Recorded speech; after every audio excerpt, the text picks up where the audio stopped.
అంటే ఇప్పుడు తెలుగు సింగర్స్‌కి అంటే అదర్ లాంగ్వేజెస్ నుంచి ఎక్కువ సింగర్స్‌ని తీసుకురావడం వల్ల మన తెలుగు వాళ్ళకి ఛాన్సెస్ తగ్గుతున్నాయి. అది నాట్ ఓన్లీ సింగింగ్, యాక్టింగ్ కానివ్వండి, సీరియల్స్ యాహ్! కానివ్వండి, అదర్ లాంగ్వేజెస్ వాళ్ళు ఇక్కడికి రావడం వల్ల కొంచెం ఎఫెక్ట్ అవుతుంది అని వర్షన్ ఉంటుంది. అంటే సింగర్స్‌లో కూడా అది ఉంటుందా?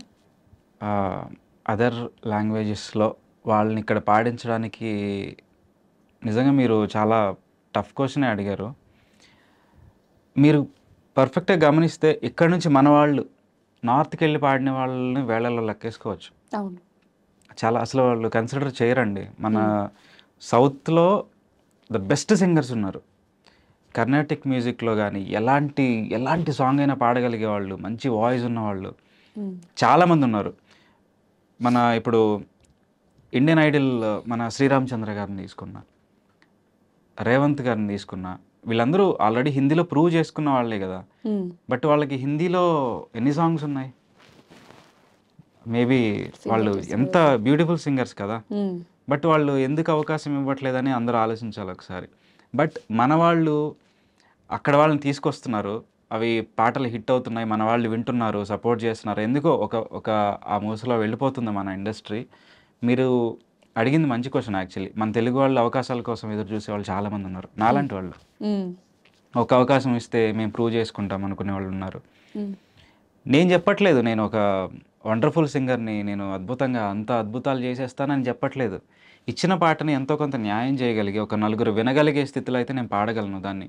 ఒకసారి కాకపోయినా ఇంకొకసారి దాన్ని ఇంకొకసారి పాడి, ఇంకొంచెం టైం ఎక్కువ తీసుకొని పాడానని బాగా పాడగలను అనే ఉద్దేశం ఐ మీన్ ఆ కెపాసిటీ నాకుంది. నాలాంటి హ్మ్. వాళ్ళు చాలామందున్నారు. వాళ్ళకి టైం ఇవ్వగలగాలి, వాళ్ళకొక ఛాన్స్ ఇవ్వగలగాలని నా ఉద్దేశం అండి. ఓకే. యాహ్! నార్త్ సింగర్స్‌ని తీసుకొచ్చి పాడించొచ్చు. హ్మ్. టాలెంట్ ఎక్కడైనా ఉంటుంది. ఇప్పుడు హ్మ్. 'శ్రేయ ఘోషల్' గారున్నారు. హ్మ్. అద్భుతమైన సింగరు. ఆవిడ సాంగ్స్ తెలియని వాళ్ళుండరు. హ్మ్. వింటే ఇష్టం లేని వాళ్ళుండరు. మన చిత్ర గారు గూడా లోకల్ గాదు గదా! అవును. మన బాలు గారు ఒక్కరే నార్త్‌కెళ్ళి అక్కడ గూడా జెండా పాతారు. అవును. బట్ అక్కడి నుంచి ఇక్కడొచ్చి మనకి సాంగ్స్ పాడుతున్నారు గానీ, బాలు గారి తర్వాతయితే నాకు దెలిసి అంత ప్రామినెంట్‌గా తెలుగు సింగర్స్ అక్కడ పాడుతున్న వాళ్ళైతే ఎవ్వరు ఎవరు లేరు. లేరు. అవును. మనం ఇక్కడ హిందీ సింగర్స్ గురించి చెప్పుకోవాలి అంటే, లేదా తమిళ్ సింగర్స్ గురించి చెప్పుకోవాలంటే చాలామందున్నారు. హ్మ్. మనం వినే most of the favourite songs అన్నీ గూడా బయట వాళ్ళు పాడినవే. సో, ఆ రికార్డ్ బ్రేక్ చేసే ఛాన్సెస్ మన తెలుగు సింగర్స్‌కే ఉంది. ఆఫ్ ఆహ్, చాలా మంచి మాటండి. ఉంది. హ్మ్. మంచి టాలెంట్ ఉందిక్కడ. హ్మ్. దాన్ని బయటికి తీసుకొచ్చే మ్యూజిక్ డైరెక్టర్స్ ఎందుకు మన రీసెంట్ సాంగ్స్ 'శ్రీరామ్ చంద్ర' గారు పాడిన సాంగ్స్ గానీ, రోహిత్ పాడిన సాంగ్స్ గానీ, రేవంత్ సాంగ్స్, 'హేమచంద్ర' గారు వీళ్ళందరూ ఎంత మంచి సింగర్స్. 'శ్రీకృష్ణ' అన్న హ్మ్. ఎంత అద్భుతమైన సింగరో, 'గీతామాధురి' గారు వీళ్ళందరూ మన తెలుగు నుంచి అద్భుతమైన సింగర్సే గదా! అవును. మా 'శ్రీని దక్క' గురించి చెప్పాలంటే క్లాసికల్ సాంగ్ ఇంకా నాకు తెలిసి నార్త్‌లో వాళ్ళకి పోటీగా, హ్మ్. హిందుస్థానీకి పోటీగా పాడగలిగే కెపాసిటీ ఇక్కడుంది. హ్మ్. అంత మంచి వాళ్ళున్నారు. సో, వీళ్ళందరిని కూడా మనం అవకాశాలిస్తే బావుంటుందని నా ఉద్దేశం. ఎక్కువ అవకాశాలివ్వాలి. మన తెలుగు వాళ్ళకి గూడా మన తెలుగు వాళ్ళు అక్కడికి ఇంకా బాగా తెలియాలి అని నా ఉద్దేశం. ఇప్పుడిప్పుడు మన సినిమా వరల్డ్ వైడ్ ఎళ్తుంది కాబట్టి, హ్మ్. వచ్చే రోజుల్లో తెలుస్తుందని నా ఉద్దేశం. ఓకే. యెస్ అండి. సో, ఫీల్డ్‌లో ఇప్పుడున్న సింగర్స్‌లో మీకు బాగా నచ్చిన సింగర్ అంటే మీకు రోల్ మోడల్ అనే సింగర్ ఎవరు? ఆ! ఆఫ్టర్ మీరనేది 'బాలు' గారి తర్వాత. యెస్. నాకు 'శ్రీకృష్ణ' అన్న హ్మ్. ఆహ్, పాడే విధానం అంటే ఆ పర్టిక్యులర్‌గా ఒక 'బాలు' గారి టింజ్ గాని, అంటే అక్కడి నుంచి వచ్చిన వాళ్ళే గదా! ఆయన ఆయనతో పాటు ట్రావెల్ చేసి వచ్చిన వాళ్ళం మేమందరం. హ్మ్. 'శ్రీకృష్ణ' అన్న సింగింగ్‌లో ఒక క్లారిటీ, పదాలను పలికే ఒక పదాలని అర్థం చేసుకొని పాడే ఒక మైండ్ సెట్ ఉన్న అన్న. 'శ్రీకృష్ణ' అన్న ఇష్టం. హ్మ్. ఆబ్వియస్‌లీ 'గీతామాధురి' గారు. సో, హ్మ్. చాలామందున్నారు. హ్మ్. బట్ ఒకరి పేరు చెప్పాలి గాబట్టి నేను వాళ్ళ పేరు చెప్పాను. ఆల్‌మోస్ట్ అందరూ గూడా మా అన్న, అక్కలు, ఫ్రెండ్స్ లాంటి వాళ్ళే. హ్మ్. ఒక్కరు ఫేవరెట్ అని చెప్పలేను. బట్ ఒకరు చూజ్ చేసుకోవాలంటే ఫస్ట్ అయితే అన్న 'శ్రీకృష్ణ' అన్న ఉంటారు. ఓకే. సో, ఎప్పుడైనా మీ చేతి వరకు వచ్చిన ఆపర్చునిటీ హ్మ్. మిస్ అవ్వడం జరిగిందా? మిస్ అయితే ఆ టైంలో మీరెలా ఫీల్ అయ్యారు? ఇది నాకొచ్చేస్తుంది, నేనే పాడుతున్నాను అనే వరకు వచ్చి క్యాన్సిల్ యాహ్! అయ్యేవి ఉంటాయి గదా! హ్మ్. మూవీస్‌లో మూవీస్ సాంగ్స్‌కైతే జరగలేదు గానీ, హ్మ్. చిన్న చిన్న మూవీస్, పెద్ద మూవీస్ కాకుండా చిన్న చిన్న మూవీస్ కొన్ని పాడేశాను. అవి ఎట్టుపోయాయో కూడా తెలీదు సాంగ్స్ నాకు. పాడేసి వచ్చేస్తాను. బట్ ఆ తర్వాత వేరే వాళ్ళు ఎవరో పాడుంటారు. ఏం ఫీల్ అవ్వలేదండి నేను. నాకొచ్చే ఛాన్స్ ఎప్పటికి ఒక 10 ఇయర్స్ అయినా కూడా నేను ఇక్కడే ఈ ఇండస్ట్రీలోనే ఉంటాను. సాంగ్‌ని నమ్ముకున్నాను కాబట్టి ఏ రోజుకైనా వస్తుందనే ఒక నమ్మకంతోనే ఇక్కడే. అండ్ దాంతో పాటు నేను ఈవెంట్స్ ఎక్కువ చేస్తాను కాబట్టి నాకు ఇంకొక మైండ్ అటు డైవర్ట్ అయ్యేది ఎక్కువ ఛాన్సెస్. ఎందుకంటే కేవలం రికార్డింగ్స్ చేసేవాళ్ళు మా సింగర్స్. కొంతమంది ఇండస్ట్రీలో ఈవెంట్స్ ఒక పక్క ఉంటే, రికార్డింగ్ చేసే సింగర్స్ ఇంకో పక్క ఉన్నట్టుగా అనుకుంటారు. 2 చేసేవాళ్ళు ఉంటారు, బ్యాలెన్స్ చేసేవాళ్ళు. బట్ కేవలం రికార్డింగ్స్ మాత్రం, సినిమాలకి మాత్రం పాడేవాళ్ళు కూడా ఉన్నారు. బట్ బయట ఈవెంట్స్ చేయరు. అలాంటి వాళ్ళకి కొంచెం ఈ సాంగ్ కూడా వస్తే బాగుండు అనిపిస్తుంది. కానీ నేను మనీ పరంగా కూడా కొంచెం ఆలోచించాలి కాబట్టి మై ఈవెంట్స్ కూడా నాకు హెల్ప్ చేసినాయి. బాధపడలేదు. ఏదో రోజు ఛాన్స్ వస్తుందని వదిలేసేవాడిని అంతే. ఓకే. ఇన్ ఫ్యూచర్లో మీ ప్లాన్స్ ఏంటి అంటే ఏం చెప్తారు? ఆల్బమ్ సాంగ్స్ చాలా ఉన్నాయి. సో దాని ద్వారా ఇంకొన్ని మంచి సాంగ్స్ ప్రొడ్యూస్ చేద్దాము అనే ఒక ఆలోచన ఉంది. ప్రొడ్యూస్ చేస్తున్నారంటే డబ్బులు ఎక్కువ ఉన్నట్టు. ప్రొడ్యూస్ చేద్దామంటే నో ప్రొడ్యూస్ అంటే ఒక పాటని బయటికి ఇవ్వడం అనేది డబ్బులు నాకున్నంతలోనే ఎంతో కొంత దాన్ని బాగా చేద్దామని చూసుకుంటా. డబ్బులు అంటే ఏం లేదండి. అవి నేను ఇప్పటి వరకు ఏది కూడా బ్యాకప్ మళ్ళీ దాని నుంచి డబ్బులు వస్తాయని ఎప్పుడు అనుకోలేదు. నాకు ఈవెంట్స్ నుంచి డబ్బులు రావడం, సాంగ్స్కి పెట్టుకోవడం, ఇంతే. ఇంకేం లేదు. మా ఇంటి నుంచి నువ్వు డబ్బులు తేవాలి అని ఆ ఫోర్స్ ఏం లేదు. మొత్తం నా సింగింగ్లోనే డబ్బులు వస్తున్నాయి, సింగింగ్లోనే పెడతాను. ఓకే. సో అండ్ దాంతోపాటు martial arts and yoga classes అవి కొంచెం ఇంకా బాగా స్ప్రెడ్ చేయాలి. ఎక్కువ ఫీజులు ఇవ్వలేని కొంతమంది నేర్చుకోవాలని అనుకుంటారు కదా, వాళ్ళందరికీ కూడా ఫ్రీగా నేర్పించాలని ఒక థాట్ ఉంది. సో ఏదో రోజు అయితే అలాంటి ఒక అకాడమీనో లేకపోతే ఏదో ఒక స్టార్ట్ చేసి ఇంట్రెస్ట్ ఉన్న వాళ్ళకి ఫ్రీగా చెప్పడానికైనా ఐఎమ్ రెడీ. ఓకే.